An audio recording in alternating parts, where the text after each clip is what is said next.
नमस्कार। भूगोल विषय के इस लेक्चर में आपका स्वागत है। आज हमारी चर्चा का विषय है भारत की जलवायु और मानसून। तो आज हम भूगोल के एक कोर टॉपिक पर बात करने वाले हैं और इसका विश्लेषण करेंगे। तो आइए बात करते हैं इस टॉपिक पर। तो सबसे पहले हम आज चर्चा करने वाले हैं दो शब्दों की। पहला है क्लाइमेट और दूसरा है मॉनसून। क्लाइमेट यानी जलवायु और मॉनसून, इन शब्दों की हम चर्चा करने वाले हैं। तो जैसा कि हम पहले भी बात कर चुके हैं, आप देखेंगे तो पृथ्वी कुछ अक्षांशों में बटी हुई है, जिसमें ये इमेजिनरी लाइन होती हैं, काल्पनिक रेखाएं हैं, ऐसी आपको पृथ्वी पर दिखाई नहीं देगी। बाकी जलवायु के हिसाब से इसको काल्पनिक रेखाएं हैं ये। तो 0 डिग्री की रेखा को भूमध्य रेखा कहा जाता है। भूमध्य रेखा, यहाँ पे इसकी खासियत क्या है? यह इसकी खासियत है कि यहाँ पे साल भर वर्षा होती है और उष्ण मौसम पाया जाता है। यहाँ पे घने वन पाए जाते हैं, सदाबहार वन पाए जाते हैं, क्योंकि यहाँ पे तापमान भी निम्न होता है तो वर्षा भी काफी होती रहती है। इसके अलावा एक दूसरी रेखा आपको जाननी जरूरी है, 23.1/2 डिग्री पर, इसको कर्क रेखा बोलते हैं। आप देखेंगे भारत के बीचों बीच से रेखा निकली हुई है, जिसमें राजस्थान, मध्य प्रदेश, झारखंड ये सब शामिल है। ठीक है। और इसके अलावा एक अन्य रेखा है मकर मकर रेखा। ये 23.1/2 डिग्री दक्षिणी अक्षांश पे है। ये कौन से है? उत्तरी अक्षांश। 0 डिग्री से उत्तर के अक्षांशों को उत्तरी अक्षांश कहा जाता है, 0 डिग्री से दक्षिण की तरफ अक्षांशों को दक्षिणी अक्षांश कहा जाता है। तो 23.1/2 डिग्री दक्षिणी अक्षांश पर है। तो ये आप ये याद रखिएगा, ये विभाजन अभी हमारे लिए उपयोग का होगा आगे चल के। तो आइए जलवायु मॉनसून के बारे में बात करते हैं। तो सबसे पहले दो शब्द है यहाँ पे। जलवायु, आपने जलवायु नाम का शब्द देखा यहाँ लिखा हुआ है, लेकिन इसके पहले हमें एक अन्य शब्द पर बात करने की आवश्यकता है, मौसम और जलवायु। आखिर मौसम क्या होता है? आपने सुना होगा मौसम की, कई बार आप लोग बात करते हो मौसम के बारे में। आप बोलते हैं कि आज मौसम ठंडा था, रात को ये और ज्यादा ठंडा हो जाएगा, या दिन में मौसम गर्म है, रात को ठंडा हो जाता है। तो मौसम क्या होता है? एक क्षणिक अवस्था होती है। मौसम एक दिन में कई बार बदल सकता है, एक दिन में एक बार बदल सकता है, एक हफ्ते में बदल सकता है मौसम। तो मौसम क्षणिक अवस्था होती है। अपेक्षाकृत छोटे टाइम को, छोटी जलवायु परिवर्तन को, जलवायु को, या वहां जो दशाएं होती हैं, गर्मी, सर्दी, बरसात, वर्षा, तो इन सब दशाओं को मौसम कहा जाता है। जबकि जलवायु का क्या अर्थ होता है? जलवायु का अर्थ इससे बहुत ही बृहद अर्थों में होता है। उदाहरण के तौर पे मौसम कई बार बदल सकता है, लेकिन जलवायु एक लंबे समय के सब बात बदलती है। उदाहरण के तौर पे अगर हम आंकड़े की बात करें तो 50 वर्ष अथवा इससे अधिक के कालक्रम को, या फिर इससे अधिक के जो यहाँ पे दशाएं होंगी, जो मौसमी दशाएं होंगी, या फिर इसको जलवायु ही बोले, किसी स्थान की 50 वर्ष या इससे अधिक की दशाओं को, जो वहां पे भूतापीय दशाएं होती, ताप दाप की सारी दशाएं होती हैं, इसको जलवायु बोला जाता है। तो जलवायु क्या है? जलवायु एक स्थिर अवधारणा है। ये अपेक्षाकृत लंबे लंबे समय की मौसमी दशाओं से जलवायु को मापते हैं हम। लंबे समय की मौसमी दशाएं ही जलवायु है, जबकि क्षणिक अवस्था की मौसमी दशाएं को हम मौसम बोलते हैं। ठीक है। तो दोनों में अंतर जरूर याद रखिएगा, ये अंतर बहुत ज्यादा महत्वपूर्ण हो जाएगा, मौसम और जलवायु। ठीक है। चले अब आगे बात करते हैं, हम कुछ और बात करते हैं। अब हमें मॉनसून पर बात करनी है। कुछ उदाहरणों के माध्यम से जलवायु को समझ लेते हैं। उदाहरण के तौर पे आप भारत की हम बात करते हैं, जलवायु को हम समझते हैं कि जलवायु क्या होती है। हमने देखा मौसम को, मौसम 3 आते हैं, गर्मी, बरसात, सर्दी। अगर हम और अच्छी से बात करें तो भारत में 6 ऋतुएं पाई जाती हैं, जिनके हिसाब से मौसम बदलता रहता है। लेकिन जलवायु एक लंबे समय की दशा होती है। उदाहरण के तौर पे आप अगर कोंकण तट को देखें महाराष्ट्र के पास, तो यहाँ पे आपको सम जलवायु देखने को मिलेगी। यानी यहाँ के लोगों को गर्मी, बरसात, सर्दी यहाँ पे ऐसा बहुत ज्यादा महसूस नहीं होता है, क्योंकि हमेशा एक जैसी यहाँ पे जलवायु होती है, सम जलवायु। तो यहाँ ना बहुत ज्यादा सर्दी होगी, ना बहुत ज्यादा गर्मी होगी, और जैसा मौसम है साल भर मौसम यहाँ पे देखने को मिलेगा। तो यहाँ सम जलवायु प्राप्त होती है। ये जलवायु कई सालों की दशाओं का परिणाम है। कई सालों से ही ऐसा यहाँ पे मौसमी दशाएं हैं, इसलिए इसको जलवायु कहते हैं। तो यहाँ पे सम जलवायु प्राप्त होगी। यहाँ पे आप मध्य प्रदेश की बात करें, दिल्ली की बात करें, तो यहाँ पे कठोर जलवायु प्राप्त होगी, यानी महाद्वीपीय महाद्वीपीय जलवायु प्राप्त होगी। ये महासागरीय जलवायु जैसी दशा है, यहाँ पे महाद्वीपीय है। यहाँ पे ठंडी होगी तो बहुत ज्यादा ठंडी होगी, गर्मी होगी तो बहुत ज्यादा होगी। तो इस तरीके से आप देखेंगे जो दशाएं हैं, ऋतुवत दशाएं हैं, ये एक से दूसरी जगह लगातार बदलती रहती हैं। उदाहरण के तौर पे अगर हम बात करें कि आप कश्मीर के द्रास में देखेंगे, तो ये द्रास सेक्टर में, तो यहाँ पे तापमान कितना, यहाँ पे तापमान -45 डिग्री मिल जाएगा। जबकि जून के महीने की अगर हम बात करें, जबकि चुरू जिले में आप देखेंगे राजस्थान की, तो यहाँ का तापमान 50 डिग्री सेल्सियस मिल जाएगा। तो यहाँ का मौसम, यहाँ की मौसम अलग है, और इसके अलावा जलवायु भी अलग होगी यहाँ की। तो हम इन्हीं सब चीजों को, अंतर को देखेंगे, आखिर ऐसा हो क्यों रहा है। तो इसके पीछे एक कारण आएगा उच्चावच संबंधी कारक। तो कुछ कारक भी हम पढ़ेंगे जो मौसम जलवायु से संबंधित कारक हैं, जो आगे चल के मॉनसून को भी प्रभावित करेंगे। तो हम इन सब कारकों का भी अध्ययन करेंगे। चलिए, तो आइए बात करते हैं। यहाँ पे एक उदाहरण जरूर याद रखिएगा। यहाँ पे वर्षण की मात्रा अगर हम करें, तो एक जगह है चेरापूंजी, चेरापूंजी मासिमराम, ये मेघालय में पड़ेगा। चेरापूंजी मासिमराम, ये मेघालय में पड़ेगा। यहाँ पे औसत वार्षिक वर्षा होती है 1080 सेंटीमीटर। ये वार्षिक वर्षा है, वार्षिक। तो 1080 सेंटीमीटर वार्षिक वर्षा होती है इस स्थान में। ये दुनिया का सबसे ज्यादा वर्षा ग्रहण करने वाला क्षेत्र है, दुनिया का सबसे ज्यादा। जबकि आप देखेंगे कुछ राजस्थान के जैसलमेर देखेंगे, या राजस्थान की मरुभूमि देखेंगे, तो ये सिर्फ 9 सेंटीमीटर, लगभग 9 सेंटीमीटर मैक्सिमम मान ले तो 20 सेंटीमीटर वर्षा ही ग्रहण करते हैं एक साल में, वार्षिक तौर पर। तो ये आप अंतर देख रहे हैं, 9 सेंटीमीटर, यहाँ पे 1080 सेंटीमीटर, जमीन आसमान का अंतर है। तो हम इन्हीं सब का अध्ययन करेंगे अपने आज के इस लेक्चर में। तो सबसे पहले मॉनसून को प्रभावित करने वाले कुछ कारक होते हैं। आइए इन कारकों की बात कर लेते हैं। जलवायु को प्रभावित करने वाले कारक, फिर यही कारक हमें आगे जाके मानसून में सहायता करेंगे। तो भारत की जलवायु को नियंत्रित करने वाले अनेक कारक हैं वैसे तौर पर, लेकिन इसको दो वर्गों में मैक्सिमम बांटा जाता है। इसमें पहला कारक हो जाएगा स्थिति तथा उच्चावच संबंधी कारक। स्थिति तथा उच्चावच संबंधी कारक, ये पहला कारक हो जाएगा। एक दूसरा कारक हो जाएगा इसमें वायुदाब एवं पवन संबंधी कारक। वायुदाब एवं पवन संबंधी कारक, ठीक है। इसके दो कारक हो जाएंगे मूलतः, जो भारत में जलवायु को प्रभावित करेंगे। आप देखेंगे भारत में अगर केरल की जलवायु और मध्य प्रदेश की जलवायु के बीच में अंतर है, तो यह अंतर आपको दो समझना चाहेंगे, तो इसको समझने के लिए आपको समझना पड़ेगा कि भारत में उसकी स्थिति कैसी है, उसका उच्चावच, उच्चावच का मतलब वो ऊंचाई कैसी है, नीचाई कैसी है, ढलाई कैसी है, और वायुदाब और पवन संबंधी वहां पे स्थितियां कैसी हैं, तो आप इससे समझ पाएंगे। आइए बात करते हैं आगे। तो हम इसी की बात करते हैं।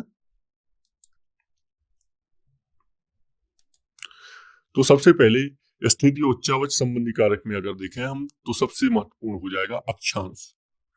हमने थोड़ी देर पहले यहाँ पे जब हमने ग्लोब बनाया था, तो हमने इसमें अक्षांश देखे थे। 0 डिग्री की रेखा हमने देखी थी, इसके बाद में 23.5 डिग्री देखी हमने, 23.5 डिग्री दक्षिण देखी, उत्तर और दक्षिण, कर्क यानी मकर रेखा भी देखी, ठीक है। तो भारत की अगर हम बात करें, तो भारत का क्षेत्र किस में आता है, अगर आप देखेंगे तो यहाँ से 0 डिग्री गुजरती है, ठीक है।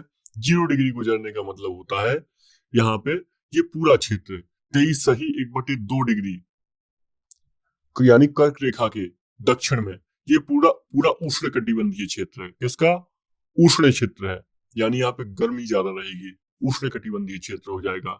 जबकि ये शीतोष्ण में चला जाएगा, इसके ऊपर का क्षेत्र है शीतोष्ण। तो भारत की स्थिति इस तरीके से आप देखें तो आधे भारत उष्णकटिबंधीय में है, आधा भारत शीतोष्ण कटिबंध में है, ठीक है। तो अक्षांशों की बात करें हम, तो भारत की मुख्य भूमिका अक्षांशीय देशांतरी विस्तार हम लोग जानते हैं, देख चुके हैं हम, उसमें हम पहले ही बात कर चुके हैं पहले लेक्चर में। इसके अलावा हम कर्क रेखा के बारे में भी बात कर चुके हैं। ठीक है, तो हम देख चुके हैं कि उत्तर भारत शीतोष्ण कटिबंध में और कर्क रेखा के दक्षिण वाला भारत किसमें पाया जाता है, उष्ण कटिबंध में पाया जाता है।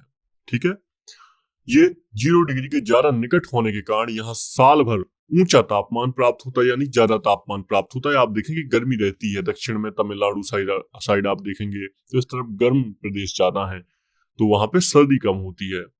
तो ये वाला भाग जो है दक्षिण का, यहाँ पे ऊंचा तापमान प्राप्त होता है, और जो वार्षिक तापांतर होता है इसका भी अनुभव कम होता है। तापांतर का मतलब है जैसे गर्मियों और सर्दियों में मध्य प्रदेश में ज्यादा ताप प्राप्त होता है, गर्मियों में बहुत ऊपर होता है, सर्दियों में बहुत नीचे होता है। तो ये सब यहाँ पे जो तापांतर वाला परेशानी है कम होती है यहाँ पे, क्योंकि साल भर एक जैसा तापमान होता है।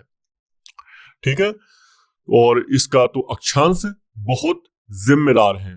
तो इसमें अक्षांश में हमने देखा 0 डिग्री और हमने देखा 23 सही 1/2 डिग्री, यानी कर्क रेखा को हमने देखा अक्षांशों में, एक उत्तरदायी कारक।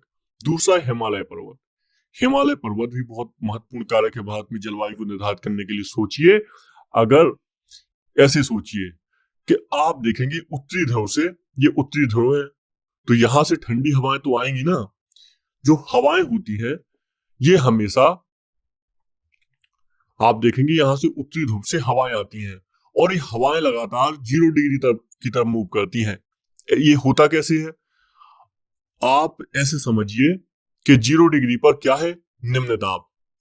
निम्न दाब का मतलब क्या हुआ, निम्न दाब का मतलब हुआ कि जब उच्च दाब से, उच्च दाब कहां में देखने को हमें मिलेगा, 0 डिग्री से उच्च दाब से कोई पवन चलेगी जिसमें दबाव ज्यादा होगा, तो ये पवन ऑटोमेटिकली मूव करेगी किसकी तरफ, ये पवन ऑटोमेटिकली स्वेच्छा से निम्न दाब की तरफ आएगी। अगर यहाँ पे उच्च दाब है, उच्च दाब का निम्न दाब का हमने मतलब समझा था, हमने भोपाल त्रासदी के साथ समझा था इसका मतलब। तो उच्च दाब से ऑटोमेटिकली ये निम्न दाब की तरफ आएगी। तो निम्न दाब की जब तरफ ये पवन आती है तो ये बहुत ठंडी पवनें होती है, क्योंकि यहाँ ये ध्रुवीय प्रदेश है, यहाँ पे बर्फ जमी हुई है, बहुत ठंडी पवनें हैं। ऐसे में हिमालय हमारा क्या करता है, जो हिमालय है भारत का, जो हिमालय है ये इन ठंडी पवनों को रोकने का कार्य करता है। ये सांस्कृतिक विभाजक के साथ भौगोलिक विभाजक का भी कार्य करता है ये, और इन ठंडी पवनों को भारत में बढ़ने से रोक देता है। तो इसलिए आप देखते हैं जो मध्य एशिया है और जो ये पूरा एशिया का भाग है, यहाँ पे ज्यादा ठंड होती है, जबकि भारत में उतनी ज्यादा ठंड हमें देखने को नहीं मिलती है। तो इसका कारण एक क्या है, हिमालय पर्वत होना। तो हिमालय पर्वत भी यहाँ पे जलवायु को निर्धारित करने में भूमिका निभाता है। अगर सोचिए हिमालय पर्वत नहीं होता तो बहुत अत्यधिक ठंडा प्रदेश होता, यहाँ पे ठंड ज्यादा होती। ठीक है, तो हिमालय पर्वत के कारण ये सब ऐसा नहीं होता है। उत्तरी ध्रुव की ठंडी पवनें भारत में आने से बच जाती हैं। और यही हिमालय पर्वत फिर आगे चल के क्या करता है, जब मॉनसून आएगा, जब हम मॉनसून पढ़ेंगे तो हम देखेंगे किस तरीके से मॉनसून की पवनों को रोक लेता है। अगर ये हिमालय नहीं होता यहाँ पे तो ये पवनें सीधे निकल जाती और ये जाके चीन में किसी पर्वत से टकराती, मंगोलिया में आगे जाके वर्षा करती। लेकिन ये जो पवनें हैं मानसूनी, ये हिमालय से टकरा जाती हैं, और हिमालय से टकरा जाती हैं तो क्या होता है, जितना भी इनके पास जल होता है ये जल वहीं पर गिरा देती है। तो इस तरीके से भारत में वर्षण के रूप में भी महत्वपूर्ण भूमिका निभाता है हिमालय पर्वत। चलिए आगे बात करते हैं एक और अन्य कारक की। हमने पहला दूसरा देखा, तीसरा कारक बात करते हैं, जल एवं स्थल का वितरण। आप भारत की अगर लोकेशन देखेंगे तो हम पाएंगे कि भारत जो है ये 3 तरफ से महासागरों से घिरा हुआ है, जल से घिरा हुआ है, इसीलिए इसको प्रायद्वीप भी कहते हैं। तो ये जल से जो घिरा हुआ है, तो इसके कारण क्या होता है कि जल और स्थल में विविध तापमान प्राप्त होता है। आप इसको ऐसे समझिए, ये जल है तो जल और स्थल, ये स्थल हो गया, ये जल हो गया, तो इसमें विभिन्न तापमान प्राप्त होता है। इसका अर्थ क्या होता है, स्थल की अपेक्षा जल देर से गर्म होता है, ये देर से गर्म होगा और देर से ठंडा होगा, जबकि स्थल जल्दी गर्म हो जाता है। तो इससे क्या होता है, जल और स्थल के इस विभिन्न तापमान के कारण भारतीय उपमहाद्वीप में विभिन्न ऋतुओं में विभिन्न वायुदाब प्रदेश विकसित हो जाते हैं। और वायुदाब में भिन्नता मानसून पवनों के उत्क्रमण का कारण बनती है। ठीक है, समझिए। चलिए और आसान समझ लेते हैं। आप देखेंगे राजस्थान का क्षेत्र है, ठीक है, यहाँ पे बहुत ज्यादा गर्मी होती है, यहाँ पे अत्यधिक गर्मी होती है। तो जब ये ज्यादा गर्म हो जाता है तो ये क्या करता है, मानसूनी पवनों को आकर्षित करता है। ये बहुत बहुत निम्न वायुदाब क्षेत्र यहाँ पे बन जाता है, जबकि यहाँ उच्च वायुदाब क्षेत्र होता है अफ्रीका के पास, सोमालिया के पास। तो ऐसे में ये पवनें आकर्षित होती हैं भारत की तरफ, और भारत में फिर ये वर्षण करती हैं, क्योंकि हिंद महासागर से आर्द्रता ग्रहण कर लेती हैं और आखिरकार ये सारी आर्द्रता सारा वर्षा भारत के ऊपर कर देती हैं। तो इस तरीके से जल एवं स्थल का वितरण भी भारत के लिए बहुत ज्यादा महत्वपूर्ण है, और ये जलवायु के लिए महत्वपूर्ण कारक बनता है और वर्षण का महत्वपूर्ण कारण बनता है। ठीक है, चलिए आगे बात करते हैं कुछ और एक अन्य कारण की बात कर लेते हैं। समुद्र तट से दूरी। समुद्र तट से दूरी, इसका क्या है? इसमें ऐसा है कि ये जो भारत के जो तटीय प्रदेश हैं, यहाँ पे समकालीन जलवायु पाई जाती है, यानी सम जलवायु पाई जाती है। गर्मी सर्दी का बहुत ज्यादा इफेक्ट नहीं होता है। ठीक है, और जो अंदरूनी भाग है ये समकालीन जलवायु से वंचित रह जाती है, यहाँ पे सम जलवायु नहीं पाई जाएगी। उदाहरण के तौर पे मुंबई का कोंकण तट हो गया, यहाँ पे एक जैसी जलवायु पाई जाती है।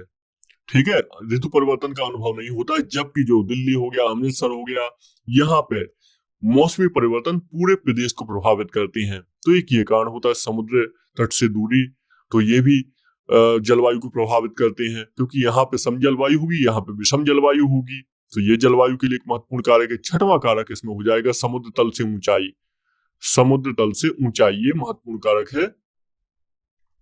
आप देखेंगे क्योंकि ऊंचाई के साथ तापमान घटता है। अगर हम ये स्थल की बात कर दें, स्थल की, तो अगर आप ये क्षोभ मंडल की तरफ जाएंगे, क्योंकि हम जानते हैं स्थल के ऊपर पहले सबसे पहले क्षोभ मंडल हमें मिलता है, तो क्षोभ मंडल में आप जाएंगे तो इसके साथ जो तापमान होगा, ये तापमान की व्युत्क्रमणीयता पाई जाती है, यानी तापमान कम होता है। जमीन से जैसे जैसे आप ऊपर जाएंगे तापमान कम होता जाएगा। ठीक है, तापमान कम होता जाता है। अगर ये सपोज करिए 0 डिग्री है, ठीक है, 0 डिग्री गर्म प्रदेश है, तो यहाँ से ऊपर जाएंगे तो तापमान कम होता जाएगा धीरे धीरे। तो यह चीज भी बहुत ज्यादा प्रभाव डालती है। उदाहरण के तौर पे आप जम्मू कश्मीर में किसी पहाड़ी के ऊपर रहते हैं, तो वहां पे हमेशा ठंडा माहौल होगा, जबकि आप तमिलनाडु में रहते हैं 0 डिग्री के पास, तो वहां पे गर्म माहौल होगा। तो इस तरीके से आप देखेंगे ये ऊंचाई भी बहुत महत्वपूर्ण योगदान डालती है। अगर हम एक और उदाहरण की बात करें तो आगरा और दार्जिलिंग का उदाहरण लेते हैं। आप देखिएगा ये भारत में, ये हम आगरा की लोकेशन देख लेते हैं एक, ठीक है, यहाँ पे कहीं आगरा की देख लेते हैं, और यहाँ पे हम देख लेते हैं दार्जिलिंग की लोकेशन। तो ये आगरा और दार्जिलिंग एक ही अक्षांशों में पाया जाता है। आगरा और दार्जिलिंग एक ही अक्षांशों पर है, लेकिन आगरा का तापमान आप देखेंगे औसत है, तो यहाँ पे जनवरी के महीने में 16 डिग्री होगा और यहाँ पे 4 डिग्री पहुंच जाता है। तो आप देखेंगे यहाँ पे 16 डिग्री तापमान प्राप्त होगा, यहाँ पे आपको 4 डिग्री तापमान प्राप्त होगा। इसका कारण क्या है? उच्चावच। आप देखेंगे दार्जिलिंग ऊंचाई पर अवस्थित है, जबकि आगरा ऐसा नहीं है। तो क्षोभ मंडल की तरफ जाने पर तापमान कम प्राप्त होता है, इसलिए ये एक महत्वपूर्ण कारक है। आगे चल के जब हम देखेंगे अफ्रीका महाद्वीप में तंजानिया के पास, तो यहाँ पे हमको एक ज्वालामुखी पर्वत देखने को मिलेगा। तो हमको यहाँ पे एक ज्वालामुखी पर्वत देखने को मिलेगा जो 0 डिग्री पे अवस्थित होगा, लगभग 0 डिग्री पर होगा। लेकिन इसकी ये फिर भी इसमें बर्फ वाला पर्वत है, हालांकि इसके ऊपर बर्फ की परत चढ़ी होती है। क्योंकि इसमें कारण क्या होगा? क्योंकि इसकी ऊंचाई इतनी ज्यादा होगी कि जिसके कारण ये, जैसे ये इसकी ऊंचाई जितनी बड़ी है तो उस हिसाब से क्या होगा, ऊपर तापमान कम होता है, तो ये इसमें बर्फ आप जमी हुई देखेंगे। मतलब 0 डिग्री यानी उष्ण प्रदेश के होने के बावजूद भी ये बर्फ जमी हुई आपको इस पर्वत में मिलेगी। तो ये इसका कारण क्या है? इसका कारण है कि इसकी ऊंचाई बहुत ज्यादा होना। अगर आप 0 डिग्री पर भी हैं लेकिन किसी बहुत ऊंचे पर्वत पर चले जाएं तो वहां पे आपको ठंडी लगेगी। कारण क्या है? ऊंचाई के साथ तापमान की व्युत्क्रमणीयता। ठीक है, चलिए इसके पर्वत के बारे में हम आगे बढ़ेंगे, आगे बात करेंगे। ठीक है, चलिए तो एक और हम पॉइंट की बात कर लेते हैं। समुद्र तल से ऊंचाई, हमने उच्चावच की ओर बात कर लेते हैं। उच्चावच यानी भौतिक स्वरूप जो होते हैं, जैसे कि आप देखते हैं भारत का भौतिक स्वरूप उच्चावच, तापमान, वायुदाब, पवनों की गति, दिशा, तथा ढाल की मात्रा और वितरण को प्रभावित करता है।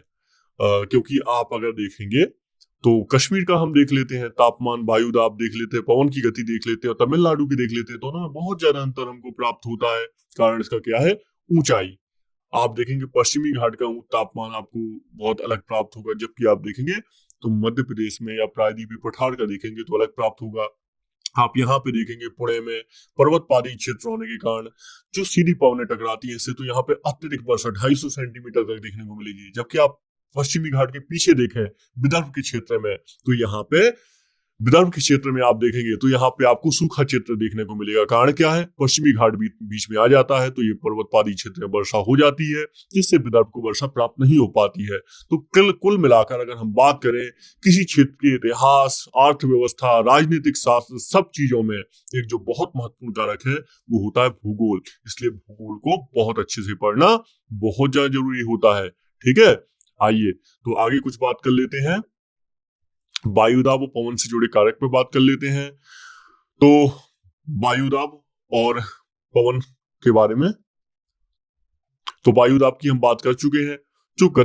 जो पवनें होती हैं उच्च वायुदाब से निम्न वायुदाब की ओर गति करती हैं, ठीक है, और जो पवनें होती हैं उच्च वायुदाब से निम्न वायुदाब की ओर गति करती हैं। तो वायुदाब और पवन इन दोनों का बहुत ही महत्वपूर्ण रिलेशन होता है। इस रिलेशन को हम आगे चल के मानसून में और अच्छे से समझेंगे। ठीक है, चलिए तो आइए अब हम अपने आज के मुख्य टॉपिक पर आते हैं, जो है हमारा मानसून। तो मानसून की अब बात करेंगे हम। तो मानसून की क्रियाविधि कैसी है, सबसे पहले आप ये समझने की आपको आवश्यकता है। बहुत संक्षेप में समझते हैं, फिर इसके बाद में हम इसको विस्तार से देखेंगे। ठीक है, चलिए तो क्या होता है, ये एनसीईआरटी का द्वारा प्रदान किया हुआ मैप है, तो आप इसमें देखेंगे मानसून समझने में आवश्यकता आपको बहुत सहायता मिलेगी। तो इसको हम पहले अपने मैप से समझ लेते हैं, फिर इसके बाद में हम इसको और इत्मीनान से समझेंगे। तो आइए अब मानसून के बारे में हम समझते हैं। क्या है मानसून? बहुत ही आसान टॉपिक है, बहुत ज्यादा मुश्किल नहीं है।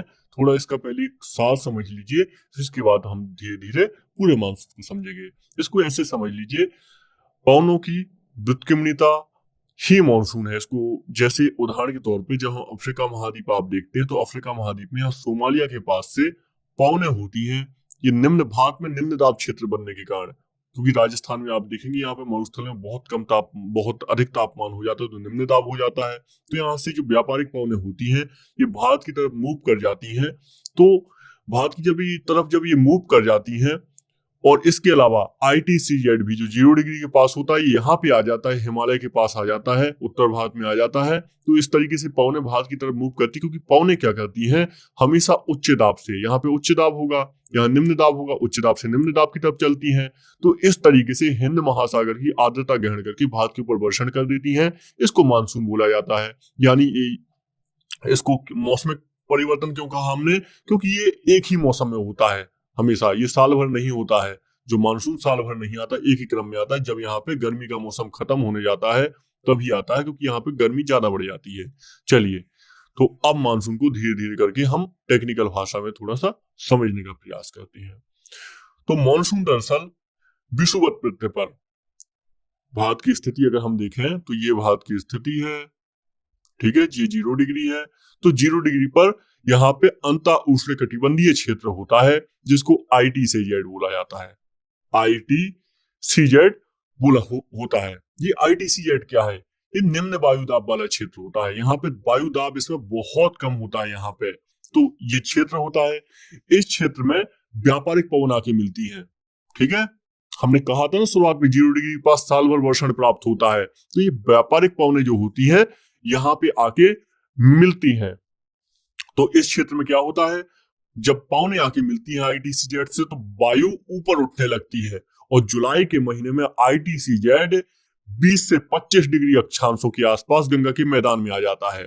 यानी जुलाई के महीने में ये गंगा के मैदान में आ जाता है 20 से 25 डिग्री अक्षांशों के आसपास। ठीक है, जब ये पवनें ऊपर उठने लगती हैं, ये ITCH दिखता नहीं है, ये एक वातावरण का क्षेत्र होता है, ऐसे समझिएगा। थोड़ा सा कोशिश कीजिएगा इमेजिन करने की चीजें कि आपने देखा भारत देश 0 डिग्री के पास अभी ITCZ है, ITCZ पंचगंगा के मैदानों में आ गया, फिर इसके बाद क्या हुआ, तो ITCZ आ जाता है। इसी ITCZ को मानसूनी गर्द भी कहा जाता है। क्या कहा जाता है इसको?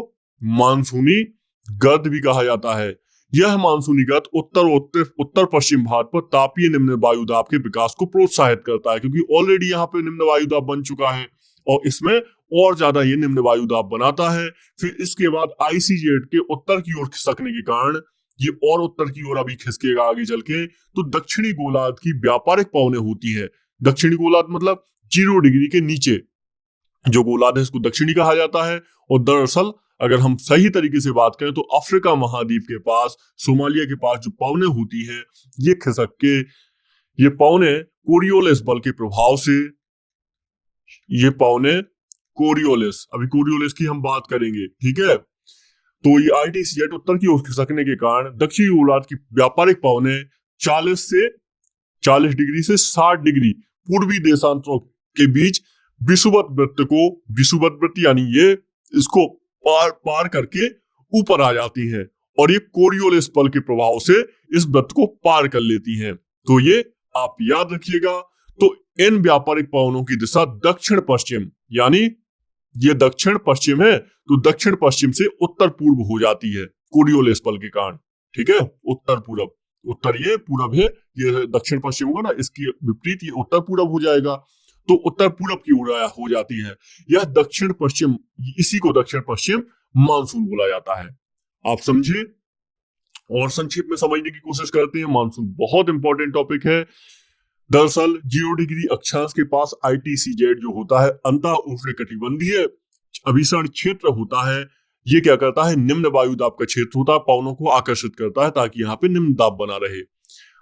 जुलाई के महीने में ये ITCZ गंगा के मैदानों में शिफ्ट हो जाता है, तो यहाँ पे और ज्यादा निम्न दाब का विकास करता है और फिर आगे चल के और ऊपर आप देखेंगे और ज्यादा शिफ्ट हो जाएगा। तो इसके बाद यहाँ पे निम्न वायुदाब बहुत ज्यादा क्षेत्र बन जाएगा और कोरियोलिस बल के प्रभाव से जो व्यापारिक पवनें हैं, जो ट्रेड विंड है, ये 0 डिग्री की तरफ आकर्षित होंगी और अगर हम सही तरीके से बात करें तो ये उत्तर पूरब की तरफ आकर्षित होंगी और ये पवनें अपने साथ बहुत सारा जल लेके आती हैं और इसके बाद वर्षण करती हैं। इसके अलावा एक और यहाँ पे शब्द होता है मानसून का फंसना। दरअसल क्या होता है, आप देखते हैं इसी मानसून के फंसने के कारण आप देखेंगे यहाँ पे महाराष्ट्र मध्य प्रदेश में तो गर्मी होती है लेकिन बाढ़ भी आ जाती है। कई बार ऐसा आपने देखा है ना, आपको गर्मी प्राप्त हो रही है लेकिन बाढ़ भी आ रही है। तो ऐसा क्यों होता है? ये ITCZ कभी कभी क्या होता है, हिमालय पर्वत के पास पहुंच जाता है और यहाँ पे फंस जाता है। तो ये लगातार पवनों को आकर्षित कर रहा होता है, खूब वर्षा करता है, लेकिन वर्षा करता है यहाँ पे तेज सूरज होता है, इसके कारण हमें गर्मी भी प्राप्त होती है और बाढ़ भी आती है। हिमालय में जब ज्यादा वर्षण होगा तो नदियों में ज्यादा पानी प्राप्त होगा और इसके साथ बाढ़ भी आएगी। तो इस तरीके से मानसून कार्य करता है। तो कुल मिला के ITCZ से आपको मैंने मानसून समझाने की कोशिश की है। ITCZ का मतलब होता है अंतः उष्णकटिबंधीय इंटरट्रॉपिकल कन्वर्जेंस जोन, इसको इंग्लिश में बोलते हैं, तो याद रखिएगा। तो भारतीय मानसून की प्रकृति कैसी है? भारतीय मानसून को देखो अभी कोई समझ नहीं पाया है। इसका अगर हम वैसे बात करें वैज्ञानिक दृष्टिकोण से तो ये पहेली बनी हुई है, बस इसको सिद्धांत इसका कुछ भी नहीं है, बस इसका ऐसे ही परीक्षण किया गया है भूमंडलीय स्तर पर, कुछ वैज्ञानिकों के द्वारा परीक्षण किया गया है। तो बाकी जो प्रणब मुखर्जी थे, श्री प्रणब मुखर्जी जो देहांत हो गया उनका, पूर्व राष्ट्रपति जी का, तो उन्होंने मानसून को भारतीय वित्त मंत्री की संज्ञा दी थी, वास्तविक भारतीय वित्त मंत्री की संज्ञा दी थी मानसून को। तो मानसून टॉपिक बहुत ज्यादा इंपॉर्टेंट है, इसके बारे में याद रखिएगा। कुछ और इसके संबंधित घटनाएं हैं, अल नीनो, ला नीना। तो अल नीनो क्या होता है? अल नीनो आपने बहुत सुना होगा इसके बारे में। दरअसल इसमें क्या होता है, आप इसको ऐसे समझिएगा कि जो ये भारत के पास निम्न दाब बन रहा था ना, ये निम्न दाब बनता है साउथ अमेरिका के पास। आप देखेंगे आप और पूरब की तरफ जाएंगे भारत से तो आपको प्रशांत महासागर पार करने के बाद आपको यहाँ पे दक्षिण अफ्रीका मिलेगा। तो दक्षिण अफ्रीका में क्या होता है, पेरू के तट के पास, यहाँ पे जो पेरू दक्षिण अफ्रीका आप देखेंगे तो ऐसा पेरू के तट के पास यहाँ पे निम्न दाब का विकास हो जाता है और निम्न दाब के विकास के कारण यहाँ पे खूब वर्षण प्राप्त होता है। ठीक है, खूब वर्षण होता है। यहाँ पे क्या हो जाता है, भारत के पास ये जो भारत है और ये साउथ ईस्ट एशिया है, यहाँ पे उच्च दाब प्राप्त हो जाता है। तो यहाँ उच्च दाब, यहाँ निम्न दाब होने के कारण सदा वर्षण यहाँ पे होता है, इसलिए यहाँ पे सूखा क्षेत्र हो जाता है। तो इसको अल नीनो कहा जाता है। ये भारतीय जो मानसून है, भारत में जो मानसून आता है, इसको प्रभावित कर देता है और ये बहुत बुरी घटना मानी जाती है। तो कुल मिला के सामान्य भाषा में मानसून के द्वारा यहाँ वर्षण होता था, लेकिन यहाँ पे वर्षण होता है अगर अल नीनो आ जाता है। इसको सामान्य भाषा में इसी तरीके से समझना सही रहेगा, ठीक है। तो ये एक अभी भी बहुत संवेदनशील घटना है और इसके बारे में अभी ज्यादा अध्ययन नहीं हो पाया है, तो वैज्ञानिक रूप से इसका पता नहीं, लेकिन हालांकि इसको कुछ वैज्ञानिकों ने समझाने की कोशिश की है, लेकिन पूरी तरह इसका सिद्धांत कोई नहीं अभी दे पाया है, ठीक है। चलिए, तो हमने मानसून के बारे में बात कर ली है।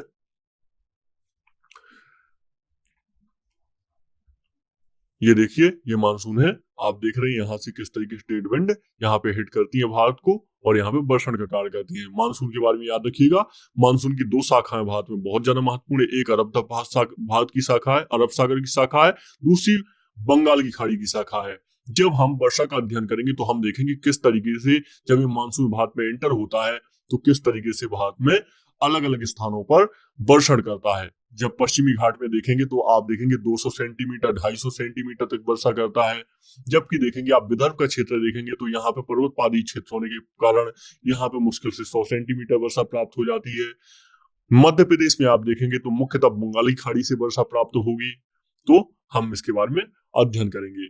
अगर हम संक्षेप में अगर बात करें तो आप देखेंगे ये भारत का मैप अगर देख रहे हैं तो यहाँ पे आप वर्षण देखिए, भारत में जब मानसून एंटर होगा तो इस तरीके से कुछ एंटर होगा। 1 जून को ये सबसे पहले केरल में हिट करेगा और इसके बाद में 5 जून को आप देखेंगे तो आगे चल के कर्नाटक पूरा ये क्षेत्र हिट कर देगा। इसके बाद में आप 10 जून तक देखते हैं तो 10 जून तक एक पूरा क्षेत्र जो हो जाएगा, मुंबई हो जाएगा जिसमें शामिल हो जाएगा, भुवनेश्वर उड़ीसा शामिल हो जाएगा, पूरा क्षेत्र हिट हो जाएगा।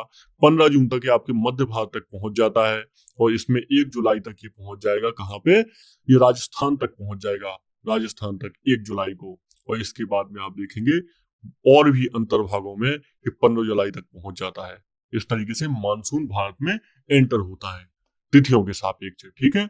इसके अलावा नॉर्थ ईस्ट में आप देखेंगे तो यहाँ पे भी 5 जून के आसपास नॉर्थ ईस्ट तक भी पहुंच जाएगा। वैसे ही मेघालय में तो साल भर वर्षा होती है, उसका कारण कुछ और है, आगे चल के हम चर्चा करेंगे, ठीक है।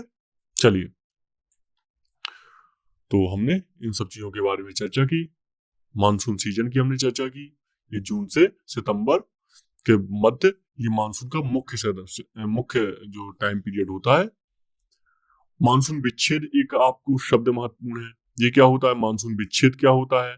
मानसून विच्छेद का मतलब होता है दक्षिण पश्चिम मानसून काल में एक बार कुछ दिनों तक वर्षा होने के बाद 1 या 2 सप्ताह तक वर्षा नहीं हो तो इसको मानसून का विच्छेद बोला जाता है। आपने ये घटनाएं देखी भी होंगी वास्तविक जीवन में। जब ऐसा होता है तो इसका कारण क्या होता है? उत्तरी भारत के विशाल मैदान में मानसून का विच्छेद उष्णकटिबंधीय चक्रवातों की संख्या कम हो जाने से और अंतः उष्णकटिबंधीय अभिसरण क्षेत्र की स्थिति में बदलाव आने से होता है। ITCZ अपनी स्थिति बदल दे तो इसके कारण ऐसा होता है, ठीक है। पश्चिमी तट पर मानसून विच्छेद तब होता है जब आर्द्र पवनें तट के समांतर बहने लगे। उदाहरण के तौर पर पश्चिमी तट पर क्या हो जाता है कई बार, जैसे अगर ये पवन तक टकराई पश्चिमी घाट से तब तो वर्षण होगा, लेकिन अगर ये पवन पश्चिमी घाट के समानांतर बहने लगी, लगातार बह रही है, तो इससे क्या हो जाएगा? यहाँ वर्षण प्राप्त नहीं होगा, तो इसको मानसून विच्छेद कहेंगे पश्चिमी घाट के दृष्टिकोण से, ठीक है। उत्तर के मैदान की अलग बात है और पश्चिमी घाट में इसकी अलग बात है, ठीक है। चलिए आगे बात करते हैं कुछ और। राजस्थान में मानसून विच्छेद क्यों होता है? क्योंकि राजस्थान में मानसून विच्छेद तब होता है जब वायुमंडल के निम्न स्तरों पर तापमान की विलोमता वर्षा करने वाली आर्द्र पवनों को ऊपर उठने से रोक देती है, ठीक है। तो मतलब ये आर्द्र पवनें जो होती हैं ये ऊपर नहीं उठ पाती हैं, तापमान की विलोमता यहाँ पे प्राप्त होती है, इस कारण से पवनें ऊपर नहीं उठ पाती हैं। मानसून का निवर्तन क्या होता है? निवर्तन ये भी एक शब्द महत्वपूर्ण है। निवर्तन का अर्थ होता है निवर्तन। निवर्तन का अर्थ क्या होता है? मानसून के पीछे हटने या लौट जाने को मानसून का निवर्तन कहते हैं। मानसून एंटर हुआ था, मानसून वापस जा रहा है, इसको निवर्तन कहा जाता है। सितंबर के आरंभ से उत्तर पश्चिमी भाग में मानसून पीछे हटने लगता है। सितंबर के बाद मानसून पीछे जाने लगता है और मध्य अक्टूबर तक या दक्षिणी भारत को छोड़कर से समस्त भारत से निवर्तित हो जाती है। लौटती हुई मानसून पवने बंगाली खाड़ी, जब ये पवने लौटती हैं तो इसके बाद बंगाली खाड़ी से जल वाष्प ग्रहण करके ये क्या करती हैं? जल वाष्प यहां से ग्रहण कर लेंगी।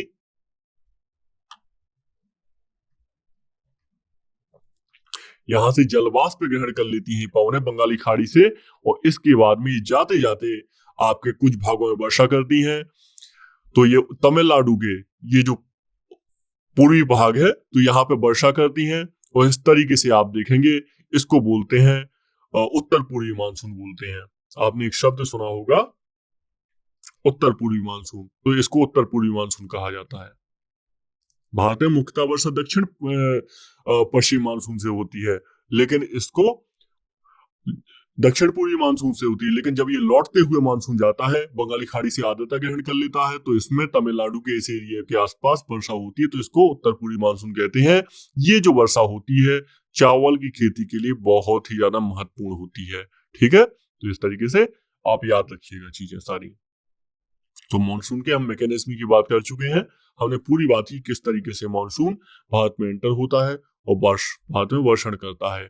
इसके अलावा कुछ ऋतुओं की बात कर लेते हैं हम। ऋतुओं महत्वपूर्ण है। तो भारत की जलवायु दशाओं को उसके वार्षिक ऋतु चक्र के माध्यम से हम सही ढंग से व्यक्त करते हैं। तो मौसम वैज्ञानिक वर्ष को 4 भागों में बांटते हैं। एक तो शीत बांटते हैं, शीत ऋतु, ग्रीष्म ऋतु बांटते हैं, दक्षिण पश्चिम मानसून की ऋतु बांटते हैं यानी वर्षा ऋतु बांटते हैं। इसके अलावा मानसून निवर्तन की ऋतु मानते हैं। निवर्तन यानी जब मानसून वापस चला जाता है, तो इसके 4 ऋतुओं में जो हमारे देश के वैज्ञानिक हैं इसको बांटते हैं। तो मानसून आपने समझा। तो मानसून का स्वभाव एवं रचना तंत्र संसार के विभिन्न भागों में और स्थल महासागरों तथा ऊपरी वायुमंडल से एकत्रित मौसम संबंधी आंकड़ों के आधार पर इसको समझा जाता है। कोशिश कीजिएगा इसको समझने की। पूर्वी प्रशांत महासागर में स्थित फ्रेंच पोलिनेशिया के ताहिती तथा हिंद महासागर के ऑस्ट्रेलिया की हिंद महासागर के ऑस्ट्रेलिया की जो पूर्वी तट है, आप देखेंगे दक्षिणी महाद्वीप में आपको देखने को मिलेगा। तो इससे पूर्वानुमान लगाया जाता है हालांकि। ठीक है, बाकी इसका पूरी तरह अध्ययन संभव नहीं हो पाया है मानसून का, क्योंकि इसको मानसून का अध्ययन करना एक बहुत चिड़ी खीर साबित हुई है जो हमारे देश के वैज्ञानिक हैं उनके लिए। बस इसका प्रेक्षण ही किया जा सकता है, आंकड़ा ही लगाया जा सकता है।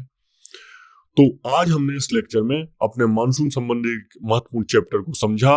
इसके हमने रिजल्ट को देख लिया कि मानसून का प्रभाव क्या होता है भारत में। ये इसको वास्तविक वित्त मंत्री की संज्ञा दी गई है, वित्त मंत्री की संज्ञा दी जाती है।